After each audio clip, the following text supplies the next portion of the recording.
Magandang umaga po, muli ang inyong lingkod, si Chef Roy. Ngayon po yung 9 AM po, July 9, araw po ng Martes. Sa umaga po ito, may mensahe sa atin ng Diyos. May mensahe sa atin ang Diyos. Pakinggan po natin, babasahin niyo yung lingkod sa Gawa 20:28 po. Pakinggan po natin po. Ingatan ninyo ang inyong sarili at ang buong kawan na inilagay ng Espiritu Santo sa inyong pangangasiwa. Pangalagaan ninyo ang iglesia ng Diyos na kanyang tinubos sa pamamagitan ng dugo ng kanyang anak. Okay? Ito mensahe sa atin ng Diyos sa umaga ito. Salamat sa Diyos. Yan po ay binasa po ng lingkod ay sulat po ni Pablo. Marami pong sinusulatan si Pablo. Corinto, Galacia. Nung nakakulong po siya, 13 beses po siya sumulat. Pinadala niya kay Tito, kay kung sino pinadala niya. Kadalasan po lugar. Ito po, sulat din ni Pablo yung gawa. Sa gawa po ng binasa pa yung lingkod 20:28. Shout out nga pala sa lahat ng nanonood ng video ito. Lahat ng nanonood ng video ito ay patuloy na iingatan ng Diyos. Kung dati po kayo iingatan ng Diyos, patuloy po kayong iingatan ng Diyos. Napansin po natin, binasa yung lingkod. Ang sabi po dito, ingatan ninyo ang inyong sarili at ang buong kawan. Okay? Yung po utos, yung inutosan po ni Pablo, mga nangangaral, gaya po ng pastor sa iglesia, at gaya po ng mga preacher, kasi mo po, may nangangaral din naman na hindi pastor, pero ang Diyos po ang nagkaloob niyan. Kasi po kung paano mo unawaan, gaya ko, hindi man ako nag-aaral, pero naunawaan ko ang salita ng Diyos, kasi ang Diyos po ang nagkaloob niyan. Sabi nga sa Bible, isang kahangalan, kung pinagkalooban ka ng Diyos ng kaunawaan ng kanyang salita at hindi mo hinayag. Ang sabi po dito, ingatan ninyo ang inyong sarili at ang buong kawan. Okay po? Ano po bang klase pag-iingat? Siyempre, inutusan yung pastor at kung nangangaral man, ingatan na siguro huwag magkasakit. Paano ka mga pangaral pa naman kung sinipon ka, inilagnat ka, inubo ka, minalat ka, nagpapaulan ka kasi. Yun po ang number 1 na pag-iingat, no? At huwag masyadong, gaya po, maraming aksidente gabi, lakas ng ulan doon sa highway. Yun, ingatan mo yung sarili. Mayroon din naman sabi na, iningatan ako ng Diyos, ha. So, okay, iningatan tayo ng Diyos, kung may relasyon tayo sa Diyos, pero sinabi ni Jesus po na, huwag mong subukin ang Panginoon mong Diyos. Pagka iningatan ka ng Diyos, huwag ka rin padalos-dalos. Ingatan mo rin yung sarili at ang buong kawan. Yun, isa po yung pag-iingat sa sarili. Kung pastor ka, para hindi ka magkasakit. At ang number 1 po na pag-iingat na utos ni Pablo, pastor ka o kaya nangangaral ka, ingatan mo yung sarili. Huwag kang makikita at huwag kang gagawa ng makikita ng mga pinangaralan mo na galing ka sa beer house, lasing ka, at wag mong gawin na mabalitaan ng iyong mga tinuturuan na may kabit ka. Pamilyado ka na at may kabit ka. So, sa madaling sabi po, ingatan mo ang iyong sarili at ang buong kawan. Yung kawan po, member. Mga member sa iglesia, yung mga tinuturuan mo, yung kawan, ibig sabihin nun, mga member. Paano mo may ingatan yung mga kawan mo?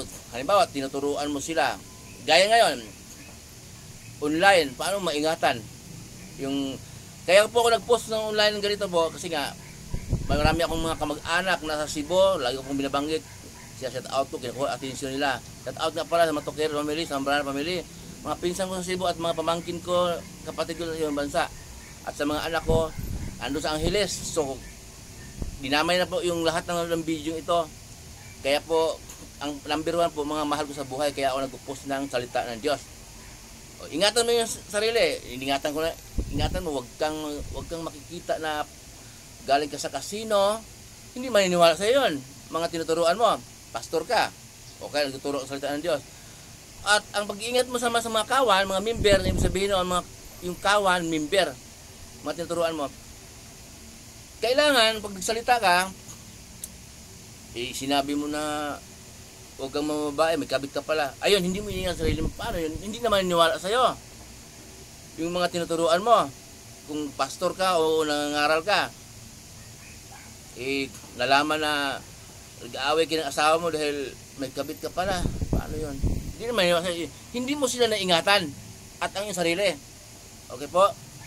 At ang karugtong po, ingatan mo yung sarili at ang bungkawan na nilagay sa iyo ng banal na espiritu.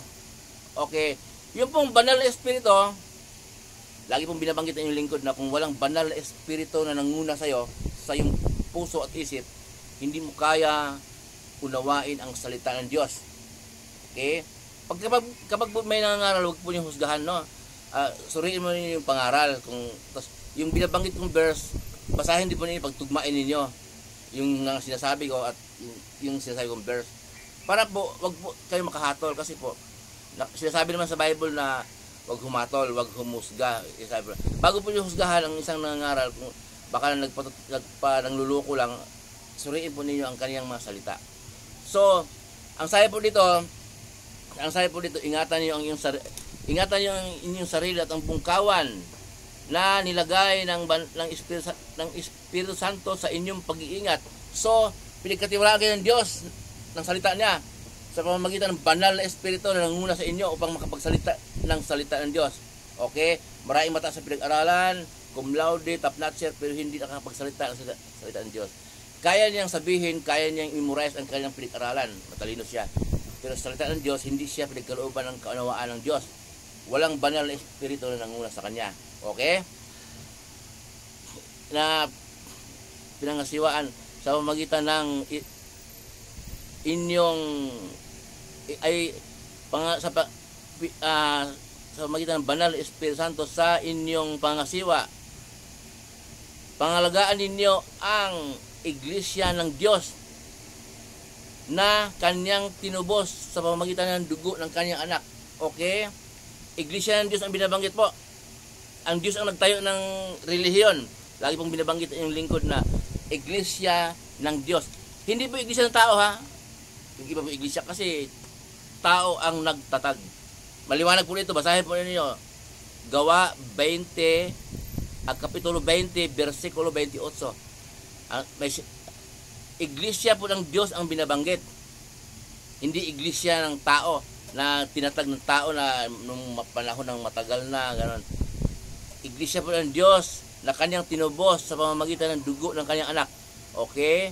Dugo ng kanyang anak. Sino anak? Si Jesus.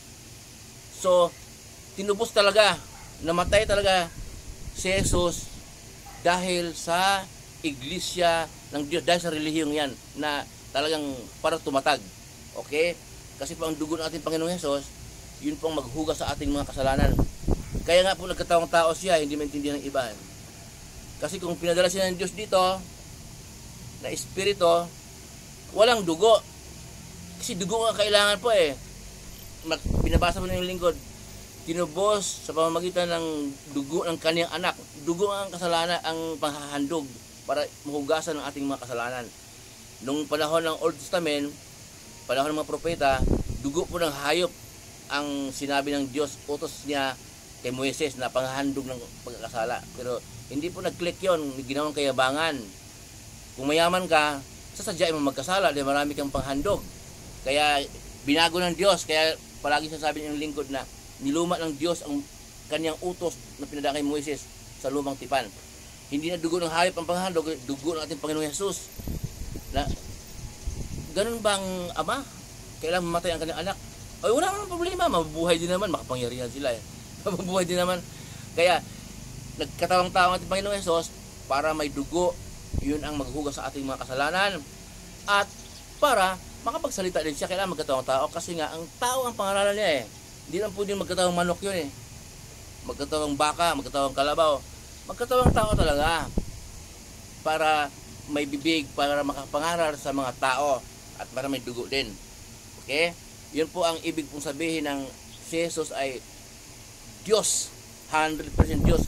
Ang kanyang katauhan sa loob niya, sa loob ng kanyang katawan ay Espiritu Diyos, is anak ng Diyos at Diyos. Ang kanyang katawan naman na pinanganak ni Maria ay tao, 100%. Dual nature po ang ating Panginoong Jesus. 100% tao, 100% Diyos. Kung may magsabi po na tao si Jesus, hindi ako kontra. Tao talaga. Nagkatawang tao para magkaroon ng dugo. At para makapagsalita ng salitang tao. Dahil tao ang pangaralan niya eh. Okay po, shout out na po sa lahat ng video ito. Lahat ng video ito, patuloy na ingatan ng Diyos. Kung dati na po kayo ingatan ng Diyos, patuloy talaga hanggang sa buong pamilya ninyo. Muli po ang inyong lingkod, si Chef Roy.